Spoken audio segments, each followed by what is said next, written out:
Hi friends. So நம்ம CSK series டாப்பிக்கில் cricket, cinema, serials, கடி ஜோக் இந்த வரிசையில் நான் இன்றைக்கி சீரியல் பற்றி பேச வந்திருக்கேன். உங்கள்கிட்ட கொஞ்ச நாள் முன்னாடியே சொன்னேன், இன்னொரு சீரியல் என்னுடைய க்ளோஸ் டு ஹார்ட் ஆட் ஆகிருக்கு அப்படின்னு சொல்லிட்டு. ஐயனார் துணை.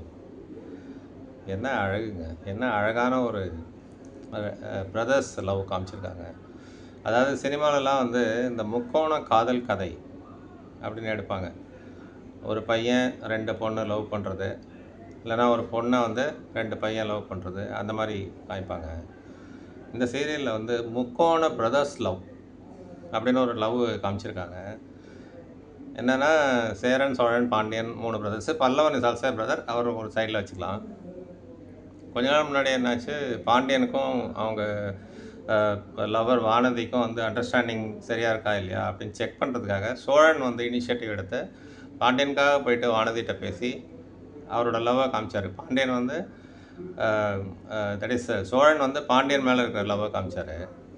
பாண்டிக்கு வந்து மேரேஜ் பண்ணிடலாம் அப்படின்ட்டு 2 வீட்லேயும் அக்செப்ட் பண்ணிட்டாங்க, வானதி கூட மேரேஜ் பண்ணிடலாம் அப்படி இருக்கும்போது. ஆனால் பாண்டி வந்து அதை ஹோல்ட் பண்ணிட்டு, இல்லை என் பெரிய அண்ணன் சேரன் வந்து இன்னும் கல்யாணம் ஆகாமல் இருக்கார், ஸோ அவருக்கு ஏதாவது ஒன்று ஆச்சுன்னா தான் நான் பண்ணுவேன் அப்படின்னு சொல்லிட்டு தன்னோட லவ்வை வந்து சேரன் மேலே காமிச்சார். அதாவது சோழன் வந்து பாண்டியன்ட்ட காமிச்சார், பாண்டியன் வந்து சேரன்ட்ட காமிச்சார். சேரன்ட்ட போய், சரி சார், உங்களுக்கு தான் பொண்ணு இருக்குது, நார்த் இந்தியன் பொண்ணு, எல்லாம் ஓகே, நீயும் கல்யாணம் பண்ணிக்க அப்படின்னு சொன்னால், சேரன் என்ன சொல்கிறாரு, சோழன் நிலாவும் ஒரு கன்ஃபியூஸ்டு மேரேஜ் நடந்திருக்கும். ஸோ அவங்க வந்து ரிலேஷன்ஷிப் வந்து அவ்வளோ கரெக்டாக இருக்காது, கம்பேட்டபிலிட்டி இல்லாமல் இருக்காங்க. ஸோ அவங்களுக்குள்ள ஒரு அண்டர்ஸ்டாண்டிங் வரட்டும், அதுக்கப்புறம் நான் கல்யாணம் பண்ணிக்கிறேன் அப்படின்ட்டு அவர் சொல்லுவார். ஸோ ஒவ்வொரு பிரதர்ஸும் இன்னொரு பிரதரை பற்றியே திங்க் பண்ணுற மாதிரி ஒரு முக்கோண பிரதர்ஸ் லவ் அது வந்து அருமையாக காமிச்சிருந்தாங்க. ஸோ இப்போ லாஸ்ட்டு ஒரு 2-3 டேஸாக வந்து எல்லாம் கொஞ்சம் பாசிட்டிவாக போயிட்டுருக்கு. சேரனோட pre wedding photo shoot, shopping அதெல்லாம் காமிச்சிட்ருக்காங்க. ஸோ ப்ரொமோலையும் பார்த்தோம், நிலாட்ட வந்து சேரன் கேட்குறது போது, நான் வந்து போக மாட்டேன், உங்களை சோழனெல்லாம் விட்டுட்டு போக மாட்டேன் அப்படின்னே சோழன் முகத்தில் பல்ப் எரியுது. ஸோ ரொம்ப பாசிட்டிவாக போயிட்டுருக்கு.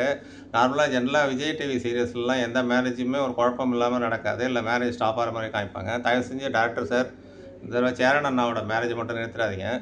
ஸோ சேரன் அண்ணா கிட்டத்தட்ட என்னுடைய பெரிய அண்ணா மாதிரி, ஏன்னா எனக்கும் என் பெரிய அண்ணாக்கும் அந்த ஏஜ் டிஃப்ரென்ஸ் தான். ஸோ அந்த ரிசம்பிளன்ஸ்னால இந்த சீரியல் ரொம்ப எனக்கு க்ளோஸ் டு ஹார்ட்டாக இருக்குது. ஸோ இந்த ஒரு ரெக்வஸ்ட்காகவே இந்த பதிவு போட்டேன். So let us hope for the best. நீங்களும் வந்து ஐயனார் துணை பாருங்கள். இந்த கண்டென்ட் பிடிச்சிருந்ததுன்னா லைக் பண்ணுங்கள், கமெண்ட் பண்ணுங்கள், சப்ஸ்கிரைப் பண்ணுங்கள். Good night.